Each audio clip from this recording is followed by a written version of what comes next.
오늘 말씀은 민수기 36장 10절부터 12절까지의 말씀입니다. 핵심 구절은 12절입니다. 그들이 요셉의 아들 므낫세 자손의 종족 사람의 아내가 되었으므로 그들의 종족 지파에 그들의 기업이 남아 있었더라.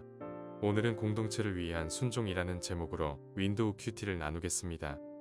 우리가 예수님을 믿고 신앙생활을 한다고 할 때 개인 신앙이 아닌 공동체적으로 하나님이 묶어두셨다는 것을 많이 알 수 있습니다. 구원받은 이스라엘 백성들을 봐도 한 백성으로 묶어주셨고, 신약에서는 교회를 개개인의 교회가 아닌 예수 그리스도를 머리로 한 한 몸, 즉 지체들을 엮어주셨기 때문입니다. 그래서 올바른 교회, 예수 그리스도의 향기가 나는 교회의 특징을 잘 살펴보면 마치 세해된 교회처럼 공동체 형성이 아주 아름답게 잘 돼 있고 섬김과 사랑이 넘쳐납니다. 반대로 뒷말을 많이 하는 교회, 또 뒤에서 사람을 많이 욕하는 교회일수록 성령의 역사도 많이 일어나지 않고 삶의 능력도 나타나지 않는 교회가 태반입니다. 그래서 우리는 신앙생활할 때에 나만 잘 되면 돼, 내 마음만 행복하면 돼, 이런 주의로 신앙생활을 하면 안 되고 내가 죽더라도 옆 사람이 사는 그런 신앙생활을 해야 됩니다. 개인적인 이득보다 공동체의 이득을 먼저 생각하며 생활하는 것이 교회가 성공할 수 있는 방법입니다. 오늘 본문에서도 개인적인 이득보다 공동체의 이득을 먼저 생각한 이스라엘 구성원이 나오는데요. 바로 슬로브앗의 딸들입니다. 가나안 땅 입성 전에 모든 이스라엘의 지파들이 땅 배분 지시를 받고 있었습니다. 각 지파의 땅 분배는 실제로 그들이 영원토록 소유할 곳이기 때문에 아주 중대한 문제였죠. 그런데 그 와중에 요셉 지파 중 한 사람, 슬로브앗이라는 사람의 딸들에게 문제가 생겼습니다. 기업 분배에 있어서 가장 중요한 법령 중에 하나가 아버지가 가지고 있는 그 기업을 물려받는 것이었거든요. 그런데 이 법령이 남자를 기준으로 분배를 받게 되어 있기 때문에 아들이 아닌 딸만 있다면, 그러면 슬로브앗의 가문은 아예 땅을 받지 못할 형편이었습니다. 그러자 하나님이 27장에서는 먼저 아들이 없으면 딸들이 상속받을 수 있게 했죠. 그런데 그 딸들이 결혼을 하면 어떻게 됩니까? 남편의 지파가 아내의 지파의 땅을 가지게 되는 거예요. 그러니까 지금 슬로브앗의 딸들의 문제는 뭐냐면, 딸들이 땅을 갖게 된 거는 오케이인데 그 이후에 결혼을 한 후에는 남편의 지파가 딸들의 땅을 갖게 되니까 결국은 딸들의 지파, 즉 므낫세 지파의 땅은 뺏기게 되는 거거든요. 없어지게 되는 겁니다.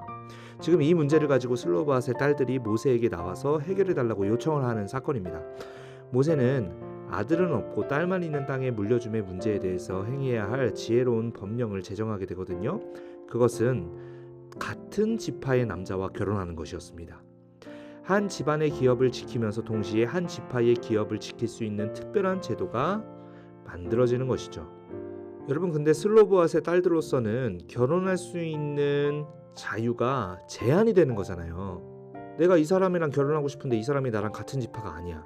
그러면 지금 모세가 세운 법으로 인해서 그 사람이랑 결혼을 못하게 되는 것입니다.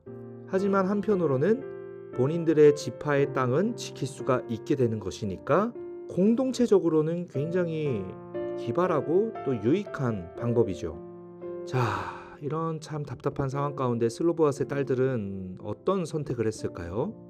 순종을 선택했습니다. 이들은 개인적인 의견이나 개인적인 열망보다는 공동체의 이득, 즉 지파의 이득을 선택한 것이죠. 그래서 결국은 12절의 결과가 나오게 되는 것입니다.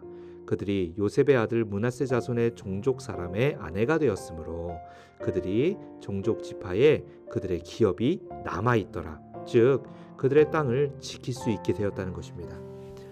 슬로브앗의 딸들의 행동은 개인주의 시대에 살아가는 우리로 하여금 적지 않은 울림을 주는 것 같습니다.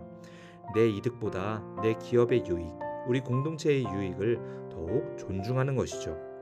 교회, 나아가서 신앙생활에는 공동체성이 중요하다고 말씀드렸습니다.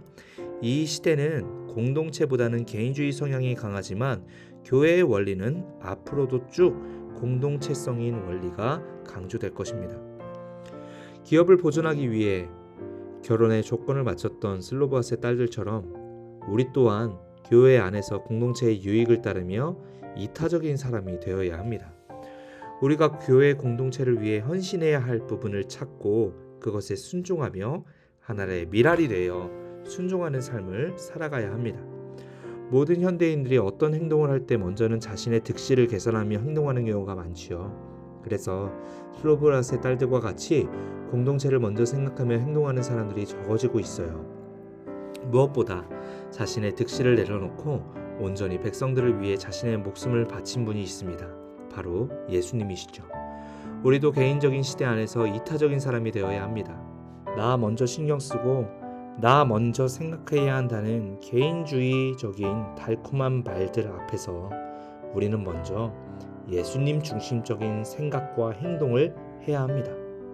슬로보아스의 딸들을 본받고 예수님을 본받으면서 나보다 남을 위해 사는 사람이 되어야 합니다. 오늘 하루 우리에게 붙여주신 이웃과 공동체, 친구들을 생각하며 그들의 영혼과 그들의 구원을 위해 우리가 먼저 해야 할 것들을 생각하고 헌신함으로써 하나님의 아름다운 나라를 가꿔가는 저와 여러분들이 되시길 축복합니다. 기도하시겠습니다.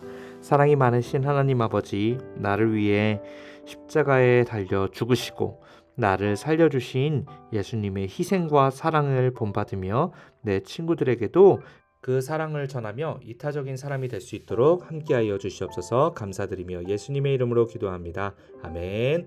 우리 1분 동안 자유롭게 기도하신 후 각자의 삶으로 돌아가겠습니다. 기도하시겠습니다.